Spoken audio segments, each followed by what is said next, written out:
Friends, welcome back.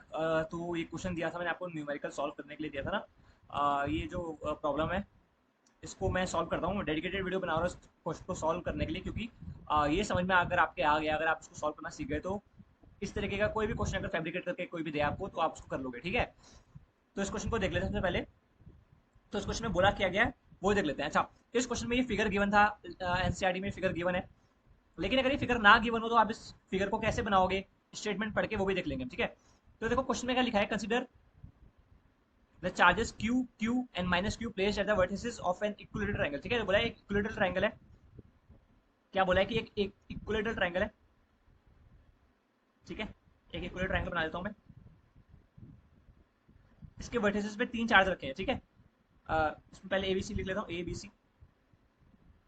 इसके vertices पे तीन चार्जेस है। ठीक है, यहाँ पे रखा है Q, यहाँ जो चार्ज है वो है Q, यहाँ जो चार्ज है वो है माइनस Q, और यहाँ पे जो चार्ज है वो है Q।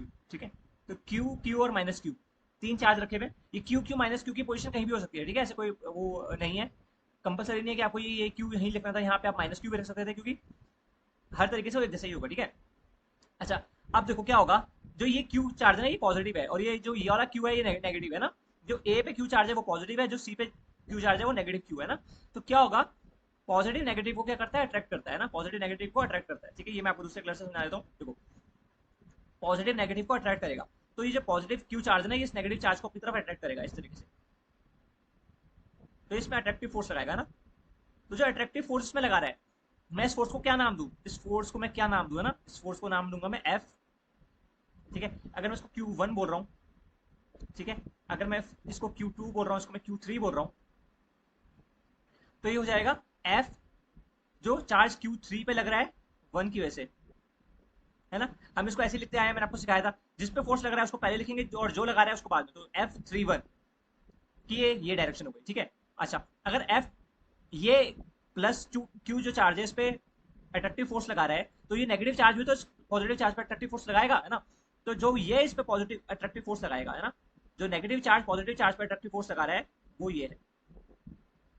ये फोर्स कौन सा है, जो माइनस क्यू लगा रहा है प्लस क्यू पे ना। तो ये माइनस क्यू प्लस क्यू पे लगा रहा है, मतलब जो एक्सपीरियंस कर रहा है उसको पहले लिखेंगे, मतलब F1, और जो लगा रहा है वो 3, उसके बाद F13, ऐसे इसको लिख लेंगे। ठीक है, अब सिमिलरली ये पॉजिटिव चार्ज भी इस नेगेटिव चार्ज पे अट्रैक्टिव फोर्स लगाएगा, ऐसा, है ना। इसको हम बोलेंगे एफ जो 3 पे लग रहा है, किसकी वजह से, 2 की वजह से ना, F32। ठीक है, अब जो ये पॉजिटिव चार्ज है ना और यहाँ पे भी पॉजिटिव है, तो ये पॉजिटिव पॉजिटिव एक दूसरे को क्या करेंगे, रिपेल करेंगे, है ना। तो जो बी पे चार्ज है और जो ए पे चार्ज है एक दूसरे को रिपेल करेंगे, तो ये रिपल्सिव फोर्स लगाएगा, मतलब अपने से दूर इसको फेंकने की कोशिश करेगा। तो जो रिपल्सिव फोर्स Q1 एक्सपीरियंस कर रहा है Q2 की वजह से, इसको मैं लिखूंगा F जो 1 एक्सपीरियंस कर रहा है 2 की वजह से ना, F12। ठीक है, सिमिलरली ये जो फोर्स एक्सपीरियंस करेगा रिपल्सिव, इसको मैं क्या बोल दूंगा, इसको मैं बोलता हूँ F21 की वजह से ना, F21। ठीक है, अब माइनस क्यू चार्ज इस पॉजिटिव क्यू चार्ज पे एक अट्रैक्टिव फोर्स लगाएगा, जैसे कि इसने ये लगाया था F13, है ना, वैसे इस पे भी लगाएगा। तो ये अट्रैक्टिव फोर्स को मैं क्या बोलूंगा, इसको मैं बोलूंगा F23। ठीक है, अच्छा, अब हम इनका रिजल्टेंट वेक्टर्स देख लेते हैं। F12 और F13 का जो रिजल्टेंट वेक्टर होगा वो होगा ये कुछ इस तरीके से, इनके बीचों से जाएगा, बिल्कुल बीच में से। ठीक है, ये 120 डिग्री का एंगल है इनके बीच में, तो आधा एंगल 160 डिग्री का एंगल बनाते हुए ऐसे निकलेगा। ठीक है, इसको मैं बोल लेता हूँ फोर्स 1, इसके मैं बोल लेता हूँ F1। ठीक है, ऐसे ही इसके बीच में से एक ऐसे जाएगा जो इनका रिजल्टेंट होगा F23, और F21 का रिजल्टेंट होगा ना, इसको मैं बोल लेता हूँ फोर्स 2। और जो इनका रिजल्टेंट होगा दोनों का, इसको मैं बोलूंगा F3। तो इस तरीके से हमारे पास कुछ फिगर आ जाएगा। ठीक है, अच्छा, इस फिगर को हम अगर यहाँ से कंपेयर करें तो देखेंगे कि डिट्टो यही फिगर हमें गिवन है।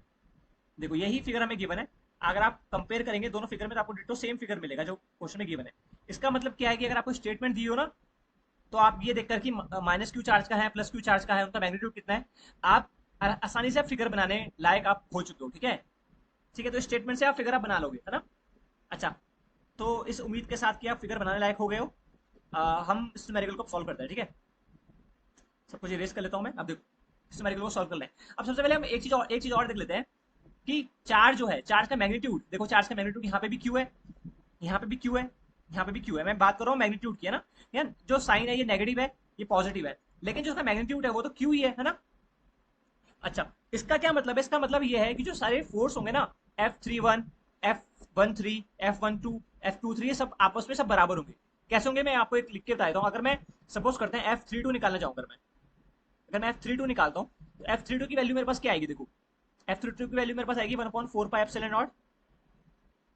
ठीक है, तो F32 निकाल रहा हूँ, 32 के लिए ये माइनस क्यू है, ठीक है, और ये प्लस क्यू है ना।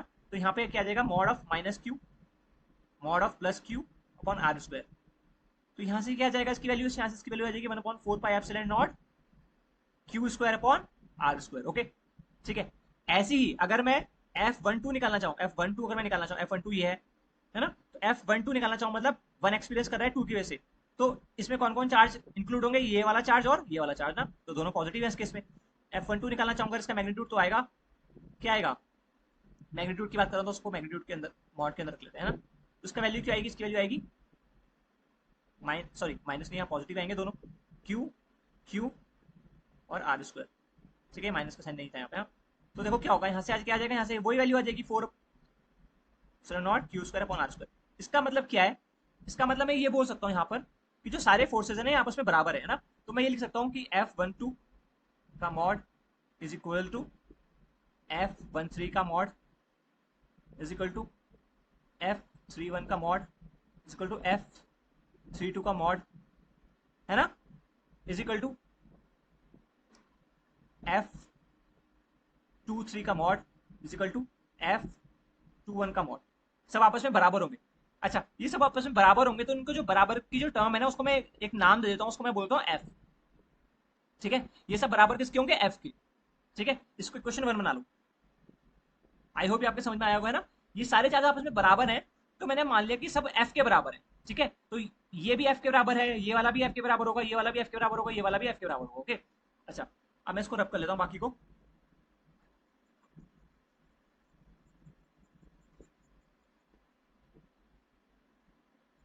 अब यहाँ पे देख लेते हैं हम, मैंने क्या बोला? सारे चार्जेस बराबर है F के, है ना। तो अब देखते हैं, अब अगर मैं निकालना चाहूँ F1 की वैल्यू, है ना। अगर मैं लॉ ऑफ कोसाइन, आपने पढ़ा होगा लॉ ऑफ कोसाइन क्या होता है?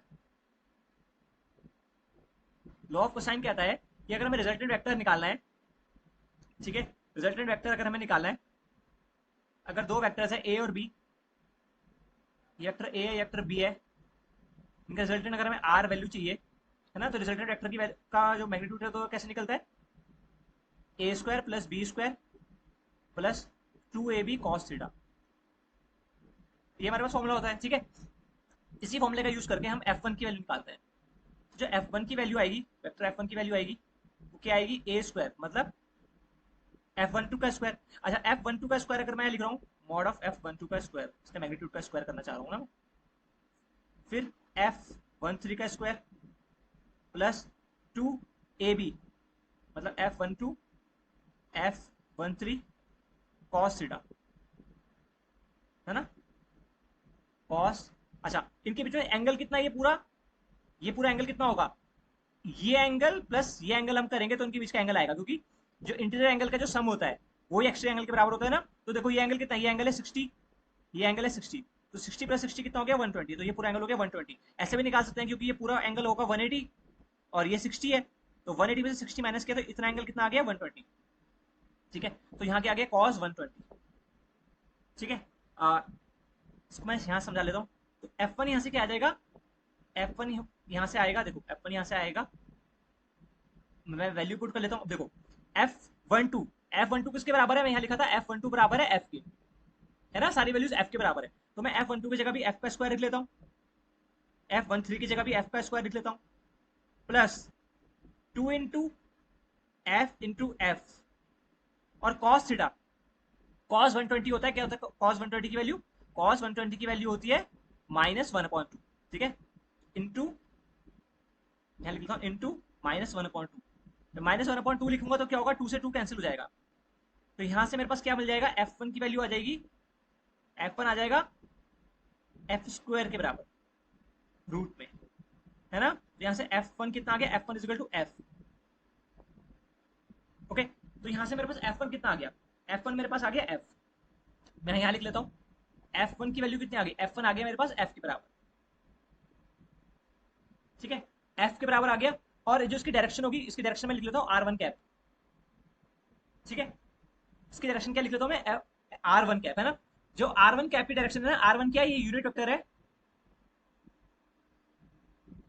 अलोंग, जो आर वन की डायरेक्शन होगी, देखो आर वन की डायरेक्शन, मैं एफ वन की डायरेक्शन देख रहा हूँ ना यहाँ पे, एफ वन की डायरेक्शन कुछ इस डायरेक्शन में जा रहा है F1, है ना। तो ध्यान से देखो अगर, तो ये पैरेलल है किसके, ये पैरेलल है बी सी के। तो जो एफ वन है ये बी सी के पैरेलल है ना, एफ वन जो है बी सी के पैरेलल है। जो बी सी लाइन है इसकी पैरेलल एफ वन है, तो मैं लिख लेता हूँ अलॉन्ग बी सी, इसकी डायरेक्शन, ठीक है। अब F1 ऐसे निकल के देखो, जैसे F1 निकलेगा वही वैसे ही F2 भी निकलेगा, इनके बीच का एंगल भी 120 डिग्री है। तो मैं लिख सकता हूँ यहाँ पे सिमिलरली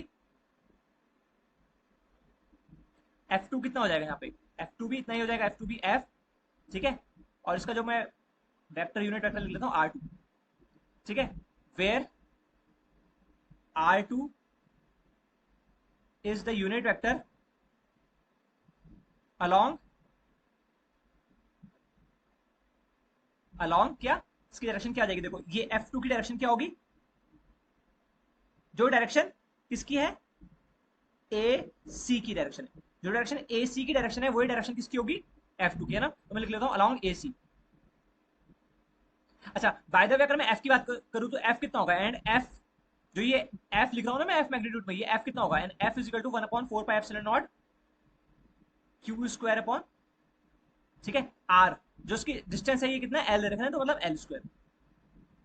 ये वैल्यू किसकी है, F की, और डायरेक्शन भी मैंने दे दिया। अच्छा तो देखो अब क्या हो गया, अब मैंने F1 और F2 निकाल दिया ना, मैंने क्या किया, F1 और F2 निकाल दिया, ठीक है। इतना नोट कर लीजिए, फिर मैं इसको इरेज कर रहा हूँ। अब देखो, अब मुझे निकालनी है वैल्यू F3 की, ठीक है, मुझे निकालनी है वैल्यू F3 की। F3 की वैल्यू कितनी होगी ये देख लेते हैं। जब मैं F3 निकालने जाऊंगा तो F3 क्या हो जाएगा, रूट, ठीक है, F31 का स्क्वायर प्लस F32 का स्क्वायर प्लस 2ab, है ना, 2 मतलब F31, F31, F32 कॉस, और इनके बीच का एंगल कितना है, ये एंगल, इस एंगल को जब हम कंसीडर करेंगे ये एंगल है 60 डिग्री, तो यहाँ आ जाएगा कॉस 60 डिग्री। जब इसको आगे सॉल्व करूंगा तो यहाँ को मेरे को क्या मिलेगा, मेरे को मिलेगा F3 इज इक्वल टू, ठीक है, F31 की जगह लिखूंगा मैं F square plus F square plus, ठीक है, यहाँ से क्या जाएगा, कॉस 30 डिग्री की वैल्यू डाली है ना, कॉस 60 डिग्री की वैल्यू डाली है, तो कॉस 60 डिग्री कितना होता है, ठीक है, कॉस 60 डिग्री होता है 1/2, तो यहाँ से क्या जाएगा, प्लस 2 इंटू 2f² इंटू 1/2, 2 से 2 कैंसिल आउट होगा, तो यहाँ से क्या आ जाएगा, F3 कितना निकल जाएगा, F3 निकल जाएगा √3f, ठीक है। इसको डायरेक्शन शो कर दूंगा, R3 कैप, ठीक है, where R3 is the unit vector along, इसकी डायरेक्शन क्या होगी, देखो इसकी डायरेक्शन क्या लिखनी पड़ेगी हमें, along perpendicular bisector of triangle ABC, है ना, along perpendicular bisector of triangle ABC, जो उसका परपेंडिकुलर बाइसेक्टर होगा ये, इसके अलॉन्ग डायरेक्शन किसकी है, F3 की, ठीक है। F3 की डायरेक्शन क्या है, जो परपेंडिकुलर बाइसेक्टर है उसके अलॉन्ग, ठीक है। चलो इतना समझ में आ गया। अब एक इंटरेस्टिंग चीज मैं आपको इसमें दिखाना चाह रहा था, ठीक है, देखो एक इंटरेस्टिंग चीज है। अ, अगर मैं आपको ना इस जो तीनों फोर्सेज हैं उसका अगर आपको नेट फोर्स पूछूं, कि जो तीनों फोर्सेज हैं, अभी क्वेश्चन में क्या निकालना था, क्वेश्चन में निकालना था what is the force on each charge, तो हर एक चार्ज पे कितना फोर्स लग रहा था वो निकालना था, ठीक है। लेकिन अगर क्वेश्चन में अगर पूछा होता कि नेट फोर्स कितना लग रहा है इस पूरे जो सिस्टम है, इस पूरे सिस्टम में नेट फोर्स कितना लग रहा है वो निकालना है, तो देखो वो हम कैसे निकालते हैं, देखो हमारे पास तीन फोर्स थे, ये था F1 की डायरेक्शन थी कुछ इस तरीके से, है ना, देखो ये F1 ये रहा। अच्छा F2 था कुछ इस तरीके से, और F3 था कुछ इस तरीके से, है ना, F3 ये ट्राइंगल के वर्टिसेस हैं ऐसे ना, F3 आ रहा है नीचे की डायरेक्शन, ठीक है। अच्छा अगर मैं F2 और F1 को अगर आगे ऐसे प्रोड्यूस करूं, ठीक है, F2 और F2 और F1 को मैंने आगे प्रोड्यूस किया, ठीक है, तो इस पॉइंट का जो रिजल्टेंट वेक्टर होगा वो इस डायरेक्शन में आएगा ना, है ना, मतलब यही वेक्टर को मैंने यहाँ शो कर दिया, यही वेक्टर्स को मैंने यहाँ शो कर दिया। जो F1 है वो ये है, और F2 वेक्टर है, मैंने इसको थोड़ा सा पीछे ट्रेस करके यहाँ लिख लिया, ये है F2। तो ये F2 वेक्टर है, ये F1 वेक्टर है, ठीक है। इसका अगर मैं रिजल्टेंट निकालना चाहूँ तो ये आएगा इस डायरेक्शन में। अब ध्यान से देखो, ये वेक्टर जो है ये अपोजिट इन डायरेक्शन है टू द फोर्स F3, है ना, इस F3 के ठीक अपोजिट डायरेक्शन में। अच्छा, मैग्नीट्यूड में बात करें मैग्नीट्यूड में बात करें तो इस पूरे की वैल्यू थी F, इस पूरे की वैल्यू थी F। हमने क्वेश्चन में भी सॉल्व किया, F1 की वैल्यू भी F आ रही थी और F2 की वैल्यू भी F आ रही थी, है ना। यहां से जो ये दो वेक्टर है, ये ध्यान से देखो, अगर आप फिगर में ध्यान डालो एक बार, ये F31 था और ये क्या था F32, ये क्या था F32। इन दोनों की वैल्यू भी F थी, क्योंकि हमने लिखा था ना mod of F31 plus mod of dollar is equal to, सबके हमने सबको F के इक्वल लिखा था ना, ठीक है। तो इसकी वैल्यू भी F है, इसकी वैल्यू भी F है। तो इसका जो रिजल्टेंट वेक्टर है F3, और जो इन दोनों का रिजल्टेंट वेक्टर है F डैश, ये मैग्नीट्यूड में आपस में दोनों बराबर होंगे, है ना। F डैश और F3 मैग्नीट्यूड में आपस में एक दूसरे के बराबर होंगे, इतनी समझ में आ गई। और इनकी डायरेक्शन देखो, इन दोनों की डायरेक्शन अपोजिट है। ये क्या जा रहा है, अगर इसको अगर हम माने कि साउथ टू नॉर्थ जा रहा है, तो ये क्या जा रहा है, नॉर्थ से साउथ की डायरेक्शन, मतलब दोनों की डायरेक्शन बिल्कुल अपोजिट है ना। इसका मतलब क्या है कि ये फोर्स एक दूसरे को कैंसिल आउट कर देंगे। तो अगर मैं नेट फोर्स निकालना चाहूँ इस पूरे सिस्टम का, अगर मैं नेट फोर्स लिखूं, तो नेट फोर्स कितना आ जाएगा इसका, देखो अगर मैं नेट फोर्स लिखता हूँ, F1 plus F2 plus F3 कितना आ जाएगा, 0। ओके, तो सिस्टम का, अगर मैं इस सिस्टम का नेट फोर्स देखूँ ना, तो उसका नेट फोर्स कितना होगा, 0, ठीक है। मतलब ये सिस्टम इक्विलिब्रियम में रहेगा, ठीक है। कोई भी चार्ज मूव नहीं करेगा अपनी पोजीशन से, क्योंकि जो नेट फोर्स लग रहा है इस पूरे सिस्टम में ये कितना है, 0। और अगर इंडिविजुअल फोर्स निकालना है तो हमारे पास निकल गया, तो देखो यही वैल्यू हमारे पास निकली थी, F1 की वैल्यू निकली थी, F2 की वैल्यू इक्वल टू F, और F3 हमारे पास निकला था मॉड 3 है, सॉरी रूट 3 है ना। तो ये वैल्यू तो हमारे पास, ये तीन वैल्यूज तो हमारे पास अलग अलग चार्जेस की वैल्यू, अलग अलग फोर्सेस की वैल्यू निकली थी। अगर नेट फोर्स निकालना चाहे, F1 plus F2 plus F3, ठीक है, ये कितना होगा, ये होगा 0, ठीक है। तो ये न्यूमेरिकल मैंने जितना डिटेल में हो सकता था उतना डिटेल में आपको समझा दिया है, होप आपके समझ में आया होगा, ठीक है। और अगर ये न्यूमेरिकल आपके समझ में आ गया, तो आगे जो इस टाइप के कोई भी न्यूमेरिकल अगर एग्जामिनर फैब्रिकेट करके देगा तो आप उसको इजीली सॉल्व कर लोगे, ठीक है। Okay, thank you, bye.